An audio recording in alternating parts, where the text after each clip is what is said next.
Welcome back to Talk Tensors, where we kind of like dig into the nitty gritty of those juicy machine learning papers. Right. And today, we've got, I think, a really interesting one. It's called Impact of Level 2 and 3, Automated Driving Technology on Roadwork Zone Safety. Yeah. So, I mean, at first glance, you might think, what does machine learning really have to do with road safety? Yeah, good point. But, these researchers, they really kind of went all out and built this crazy virtual world, right? Like a whole simulation to figure out how, that automation we see like in Tesla Autopilot or GM Supercruise, how those systems actually affect safety in work zones.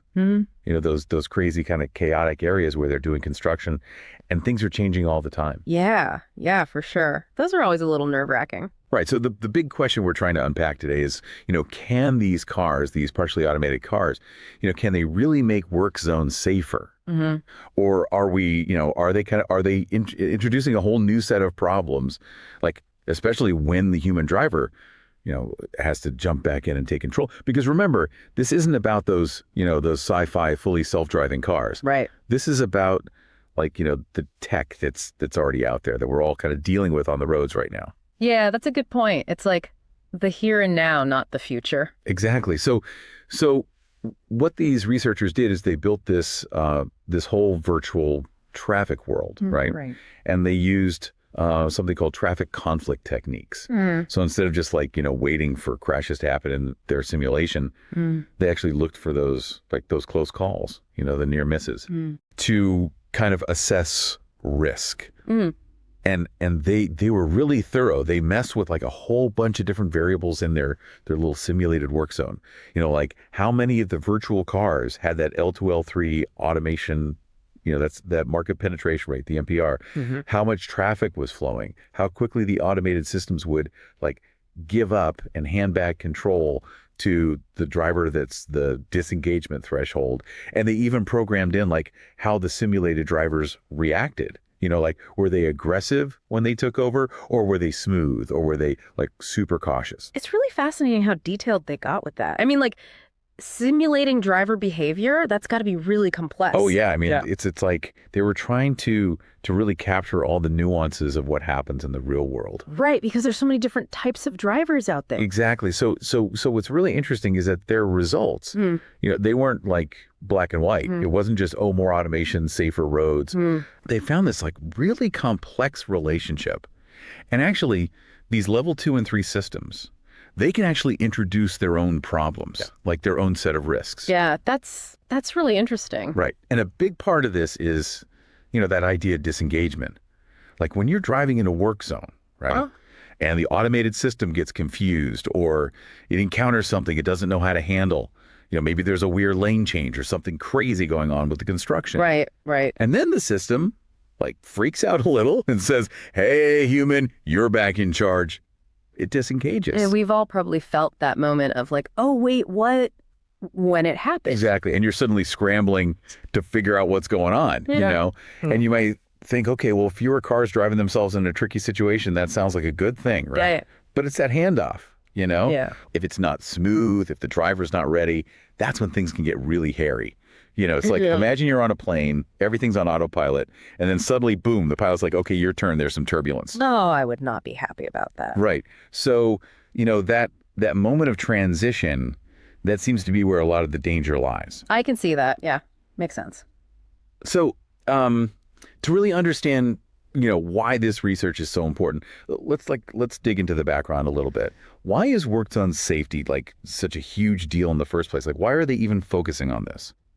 I think the researchers do a really good job of setting the stage in the paper. Right off the bat, they point out that as our infrastructure gets older and needs more repairs, we're just seeing more and more work zones popping up all the time. And, those zones are just inherently risky. You've got narrowed lanes, shifting traffic patterns, construction workers, and equipment all over the place. It's just a recipe for potential accidents. Yeah. I mean, you can't really argue with that. It's like an obstacle course out there sometimes. Right. And to really drive that point home, they actually cite some pretty alarming statistics from the U.S. FARS database going all the way back to 2008 up to 2022. And get this, They're talking about almost 100,000 fatal crashes, 2 million injury crashes, and get this, over 5 million incidents where property was damaged in work zones. So yeah, it's a serious problem. Wow, that's a lot of crashes. It really puts things in perspective, how dangerous those work zones can be. For sure. And it's something we probably don't think about enough, when we're just driving along. Totally. And then they bring in this whole element of automation, which is like, what this research is all about. Right. And they point out that, especially in China, automated driving is becoming like super common. Like they said, by the first half of 2023, something like 42% of new cars that were sold there had level 2 automation. Wow, 42%. That's a lot. Yeah. And level 3 and even level 4 testing is like allowed on public roads over there. So, it's not some fringe technology anymore. It's becoming more and more mainstream. Yeah, that's true. I'm seeing more and more of it on the roads here too. Right. But here's the thing, and they make this really clear in the paper. It's different from those like theoretical, level 5 fully autonomous vehicles that can supposedly handle anything. These level 2 and 3 cars, they can and they do disengage. Right. They need human intervention.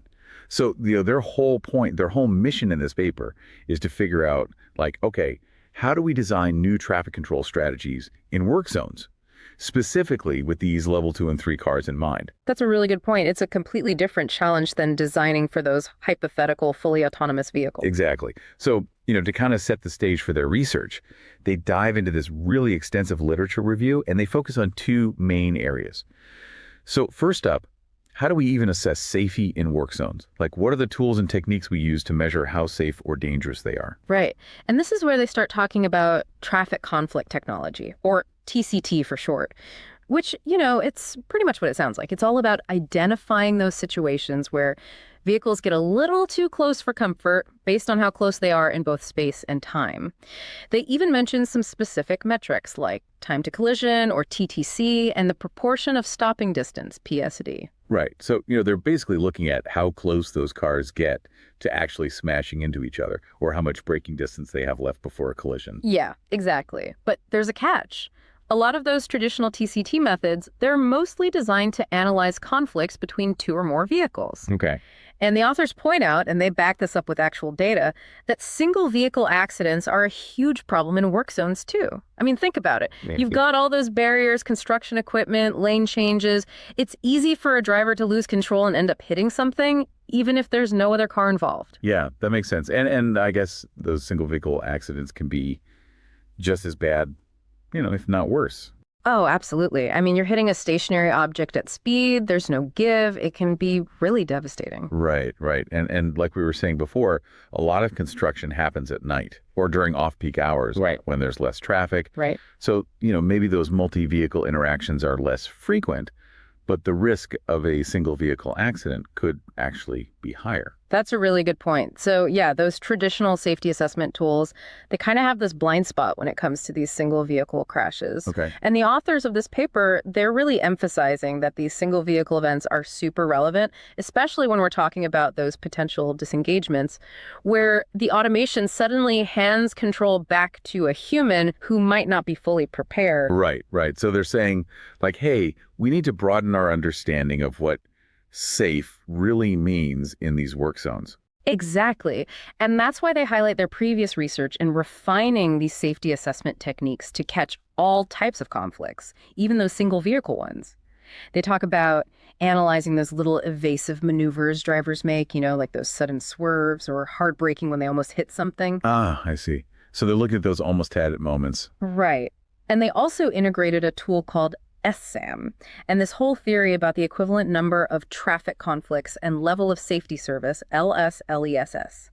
It's a mouthful, but basically they're creating a more comprehensive way to measure safety. It's not just counting near misses between cars anymore. It's identifying those situations where a single car might be at risk too. Okay.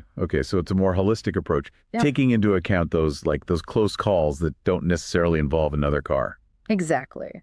They're trying to paint a more complete picture of risk. Okay, so that's like their first big area of focus. Right. Like how we measure safety in these work zones. But then they move on to Like, what do we already know about automated driving and how it affects work zone safety? And a lot of the earlier research in this area, it was all about those fully autonomous level 5 cars. Right. Those self-driving cars that we always hear about but don't really see on the roads yet. Exactly. And the general consensus from those studies was like, okay, if we have more of these level 5 cars on the road, a higher market penetration rate, safety in work zones should improve. Yeah, makes sense. I mean, if there's no human error, there should be fewer accidents. Right. Some people were even like predicting 0 accidents once we reach 100% NPR. Wow, that's a bold prediction. Right. But here's the thing, and this paper really hits on this point. Focusing only on level 5 research is a big limitation right now because, like we've been talking about, level 2 and 3 cars are the ones that are actually out there in the real world. Right. We're a long way from having only level 5 cars on the road. Exactly. And they work differently. They have that potential for disengagement. So the safety implications are totally different. And on top of that, like we were just discussing, some of that earlier research relied on those traditional TCT methods that didn't really capture those single vehicle conflicts. Right. So they might not be painting a completely accurate picture of how those level 2 and 3 systems actually perform in work zones. Exactly. So there's this big gap in our knowledge. Right. How do these partially automated cars, the ones that can disengage, how do they really affect safety? Especially when you consider that they might hand control back to a distracted or unprepared human driver at the worst possible moment. Yeah, that's a big unknown. And it's a really important question to answer. For sure. And that kind of leads us to like this deep dive the paper does into disengagement and takeover, which is, the heart of the issue. Exactly. It's all about the interaction between the human and the machine. And the paper starts by defining disengagement as any instance where the driver or a safety operator has to take over manually because the automated system either messes up or encounters something it can't handle. So it's basically when the car says, okay, human, you're back in charge. Right. So like it's the system throwing in the towel. Yeah, pretty much. And they emphasize that both level 2 and level 3 systems can disengage.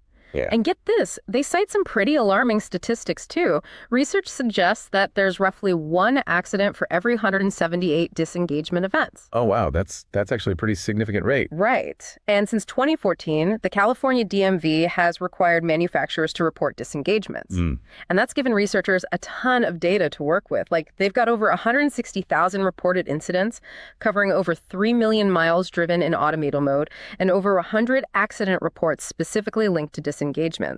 So, this data is super valuable for understanding what triggers those disengagements and what the potential consequences are. Yeah, that's a gold mine of information. Right. And then there's the takeover process itself. Once the system disengages, what happens next? And the paper points out that according to regulations, a human driver has to take control whenever there's a disengagement in a level 2 or 3 vehicle. But the thing is, this transition isn't always smooth or immediate. Sometimes it takes a while for the driver to realize what's going on and actually take back control. And sometimes that handoff can be really clunky. And that's where the idea of takeover performance comes in. Like how well does the driver handle that transition from automation to manual driving? And that directly affects both safety and traffic flow. Yeah, I can see how that would be a big deal, especially in a work zone where things are already kind of chaotic. Right. And the paper outlines a whole bunch of factors that can affect how well a driver takes over. You've got things related to the driver themselves, like if they're distracted, tired, or just not a very good driver. You've got environmental factors like bad weather or heavy traffic. And you've even got factors related to the system itself, like how the car alerts the driver to take over and how much time they're given to react. And to make things even more complex, researchers have all these different ways to measure takeover performance, ranging from simple things like how quickly the driver touches the steering wheel or the pedals to much more complicated scores that assess their overall controllability. And of course, there are people working on developing models to try to predict how well a driver will take over based on all these different factors, using everything from traditional statistics to those fancy machine learning algorithms. So yeah, it's a really complicated problem with a lot of moving parts. But that's science, right? You got to dig into the details. Absolutely. It's about understanding all the nuances. So let's move on to the methodology section. This is where they get into the nitty-gritty of how they actually did their study. And as we mentioned earlier, they used computer simulations. Right. They wanted to create a safe, controlled environment to study all these complex interactions. Exactly. And the platform they used is called SUMO, which stands for Simulation of Urban Mobility. And it's basically a really sophisticated tool that lets them model the behavior of individual vehicles and how they interact with each other. But one of the big challenges they faced was accurately simulating the behavior of those level 2 and 3 cars. I mean, it's not just about how they drive when they're in automated mode or manual mode, but also how they handle that transition between the two, that handover of control. And they also had to figure out how to incorporate all those other factors we talked about, like driver behavior, traffic conditions, and the characteristics of the work zone itself. It's a lot to juggle. Yeah, I can imagine. It's like trying to recreate the real world in a computer. Right. So walk us through like how they actually modeled the behavior of those L2, L3 vehicles in their simulation. Okay, so for the automated driving functions like adaptive cruise control, ACC, which helps cars maintain a safe following distance, and lane change in behavior, they used built-in models from Esumo, like LC 2013. And for manual driving, they use a model called Kraus for car following behavior, but still that same LC 2013 for lane changes. But the really interesting part is how they simulated that transition of control, the TOSI. They based their approach on models developed by researchers named Luckin and Mincis, who specifically focused on how level 3 systems hand over control to the human driver. Okay. So their model has these different stages to represent the takeover. Yeah, exactly. And it starts with a disengagement event, like when the system encounters something it can't handle. And that triggers a takeover request, TOR, which is basically the car saying, hey, human, I need you to take the wheel. Then the model factors in the driver's reaction time and the actual takeover itself, including the possibility that the driver might not perform as well right away because they're suddenly having to pay attention again after maybe zoning out a bit. Right. Like they need a moment to get back in the groove. Exactly. And then their performance gradually recovers as they get back up to speed. Okay. But here's a really important part. The model also includes this thing called a minimum risk maneuver, MRM. And that kicks in if the driver doesn't take control within a certain time limit. So basically, if the driver doesn't respond quickly enough, the car tries to take over and bring itself to a safe stop. Oh, wow. That's like a last-ditch safety net. Yeah, exactly. Like, okay, human, you snooze, you lose, I'm taking over. Right. And to really make the simulation accurate, they even modeled how that performance decline and recovery happens using a mathematical function. And they based the activation of that MRM on something called reserve time and the driver's reaction time, which they modeled using data from real-world studies. They even looked at the probability of an MRM happening and how long it might last based on research by that Luckin guy and his colleagues. It's amazing how much detail they put into this. Right. They even added this thing called gap control mode, which basically helps smooth out the takeover by adjusting the car's following distance. And finally, they had to figure out when to trigger that takeover request in the first place. They used a combination of direct control within the simulation and a more dynamic mechanism based on the car's surroundings, like how close it is to an obstacle. So they're trying to simulate all the different ways that disengagement could be triggered. Exactly. They wanted to be as comprehensive as possible. Okay, so they've got this really intricate simulation of how those level 2 and 3 cars behave, how they disengage and hand control back to the driver. But how do they actually measure safety within this virtual world? Well, they use that all types of traffic conflict technology we talked about earlier, the one that combines those proximity-based methods like a SAM for identifying potential collisions between multiple vehicles and their own evasive behavior-based methods that can also detect those single vehicle conflicts. So remember how we talked about how those traditional methods often miss those single vehicle crashes? Yeah, that was a big blind spot. Right. Well, their approach can actually identify those situations where a single car might be at risk, which is super important when you're studying disengagements and how drivers react when they suddenly have to take control. They then use their unit equivalent traffic conflict number, or UETCN, and the level of safety service, LOSS, to get an overall assessment of the safety level in each of their simulated scenarios.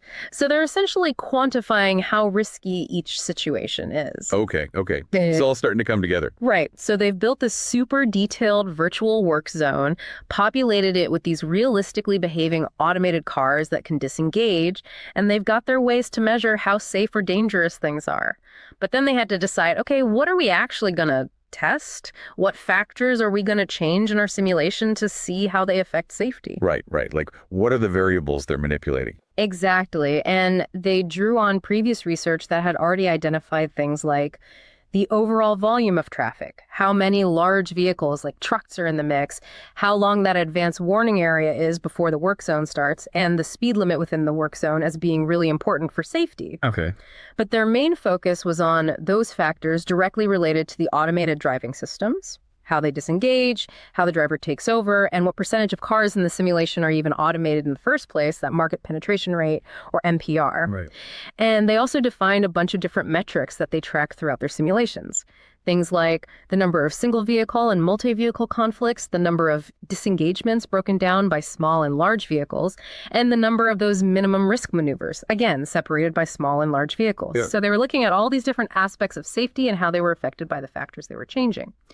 Okay, so they've built their simulation, they know what they're measuring, and they've chosen their variables. Right. So what did the experiments actually show? Like, what did they learn from all this simulated driving? Well, they based their virtual work zone on a real-world one on the S20 Shanghai Outer Ring Expressway, which is an 8-lane highway with a speed limit of 80 kilometers per hour. And the specific work zone they simulated was one where the 2 rightmost lanes were closed for pothole repairs. Okay. And to make sure they were testing everything systematically, they used something called an orthogonal experimental design. It's basically a really efficient way to test a bunch of different factors and their levels without having to run every single possible combination, which would take forever. Right, so they're being smart about how they design their experiments. Exactly. And they looked at 3 different levels for the disengagement threshold: 5, 10, and 15 seconds. Okay. And those 3 driver takeover styles: aggressive, normal, and conservative. Right. 3 different traffic volume levels, 3 different proportions of large vehicles in the mix, 3 different lengths for the warning area leading up to the work zone, 3 different speed limits within the work zone itself, and 6 different traffic compositions in terms of how many of the vehicles were automated. So they had 0% automation all the way up to 100%. Wow, they really covered a lot of ground. Yeah, they were very thorough. And all these different combinations resulted in a total of 36 unique experimental setups. And they ran each one twice just to make sure there weren't any flukes in the data. Okay, so after all that simulating, what were the big takeaways? Did those partially automated cars actually make the work zone safer? It's not that simple, unfortunately. Right. Yeah. They used statistical analysis techniques like range analysis and variance analysis to figure out which of the factors they were studying had the biggest impact on safety. And for single vehicle conflicts, they found that the market penetration rate, the MPR, the overall traffic volume, the disengagement threshold, the driver takeover style, and the proportion of large vehicles all had a statistically significant impact. Okay. For multi-vehicle and total conflicts, it was those same factors plus the speed limit within the work zone. Okay, so a lot of things at play here. Yeah, for sure. And some of the findings were pretty interesting. For example, they found that the total number of conflicts was actually lowest when they set that disengagement threshold to 10 seconds. And also when the simulated drivers were programmed to be more aggressive in their takeovers. And then, as you might expect, when they increased the overall traffic volume, they saw more multi-vehicle conflicts and more total conflicts. It's more cars, more potential for things to go wrong. Right. But then they found something a little counterintuitive. Having more large vehicles in the traffic mix actually seemed to reduce the total number of conflicts. Oh, that's interesting. You'd think it would be the opposite, right? Big trucks, more intimidating, more potential for accidents. Yeah, you'd think so. But their explanation for this is that those smaller vehicles were actually triggering most of the disengagements in the simulation. And their thinking is that those big trucks, since they're generally slower and don't accelerate or brake as quickly, they might just encounter fewer situations that cause the system to disengage. So with more trucks and fewer smaller cars on the road, you actually get fewer of those disruptive disengagements that can lead to problems. Okay, that's an interesting twist. Right. And another unexpected finding was that higher speed limits within the work zone actually led to fewer overall conflicts. They think this might be because it led to a more consistent flow of traffic and fewer instances of disengagement. Okay. But now let's talk about the big one, the market penetration rate. You know, how many of those vehicles were actually automated? Right. That's the whole point of this study. Right. Exactly. And this is where the results get really nuanced. So they found that a higher MPR actually led to fewer single vehicle conflicts, which sounds good. Yeah, that's what you'd hope for, right? Right. But at the same time, it also led to a significant increase in both multi-vehicle conflicts and the total number of conflicts. Oh, it's not good. Yeah. And they think this is because as more cars in the simulation were automated, they also saw a big jump in the number of disengagements happening within the work zone. And those disengagements were messing up the flow of traffic and creating these more complex, potentially dangerous interactions between vehicles. And this is actually a big difference from some of the earlier studies that focused on those fully autonomous level 5 cars, where a higher NPR generally meant fewer conflicts. And the key difference here, like we've been talking about all along, is that these level 2 and 3 systems, they can disengage. They can throw control back to the human driver. Right, right. So it's not just about how well the automation works, it's about how well the human and the machine can work together. Exactly. And their big conclusion from this is that simply having more level 23 automated cars on the road doesn't automatically make work zones safer. In fact, it can make things worse under certain conditions. So it's not a silver bullet. Nope, not at all. Okay, so if more partially automated cars isn't the answer, what are some of the things they suggest we can do to improve safety? Like, what kind of practical strategies do they come up with based on their simulations? Well, they spent a lot of time analyzing which factors had the biggest impact on the number of disengagements and those minimum risk maneuvers. And they broke it down by small vehicles and large vehicles. So for those small vehicles, the proportion of large vehicles, the market penetration rate, the disengagement threshold, the speed limit within the work zone, the driver takeover style, and the overall traffic volume were all significant factors. For those big trucks, the main things were the work zone speed limit, the proportion of large vehicles, and the NPR. And when they looked at the total number of disengagements, the NPR, the disengagement threshold, the proportion of large vehicles, the takeover style, and the work zone speed limit were all up there in terms of importance. And based on all their findings, they actually came up with what they consider to be the optimal conditions for safety in their simulated work zones. So like the sweet spot. Yeah. Exactly. And according to their model, it's a disengagement threshold of around 10 seconds, an aggressive driver takeover style, low overall traffic volume, a high proportion of large vehicles, a relatively high work zone speed limit, which, remember, seemed to correlate with fewer disengagements in their simulations, and a low market penetration rate of automated vehicles. And they specifically called out the traffic volume, the disengagement threshold, and the proportion of large vehicles as the things that traffic engineers and policymakers should really focus on. Okay, so it's not just about the tech in the cars, it's about how we manage traffic flow and the overall environment in the work zone. Exactly. It's a systems level problem. Got it. So in their discussion section, they really hammer home this point about considering those single vehicle conflicts. Oh, absolutely. They keep coming back to that. Their approach to traffic conflict technology, the one that captures all those different types of conflicts, really highlights how important it is to account for those crashes that don't involve another vehicle. Right. Especially when there aren't that many automated cars on the road yet. Okay. And they also emphasize that their study is one of the first to really dig into the impact of these level 2 and 3 systems and work zones using that super detailed transition of control model we talked about, the one from Luckin and Minsis, within that slow-mo simulation environment. So they're pushing the boundaries of research in this area. Yeah, for sure.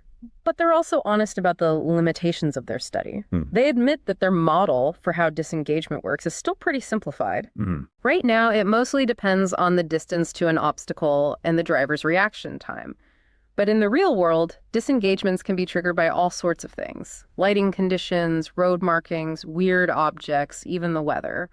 So they acknowledge that future research should probably use more sophisticated models or even more realistic simulation platforms. Yeah, it makes sense. You always have to keep refining your methods. Exactly. And then they get into some of the practical implications of their findings. And one of their big recommendations is that we need early warning systems for automated vehicles as they approach work zones. So like giving those cars a heads up. Yeah, exactly. Like alerting the driver that they're coming up on a work zone and maybe even suggesting or requiring them to disengage the automation and take over manually. Interesting. And they also suggest that we should encourage drivers to be more proactive about taking control. Don't wait for the system to tell you to take over. Do it sooner rather than later, especially since drivers might be more likely to get distracted if they've been relying on automation for a while on those long stretches of highway. Right, right. Like they get lulled into a false sense of security. Exactly.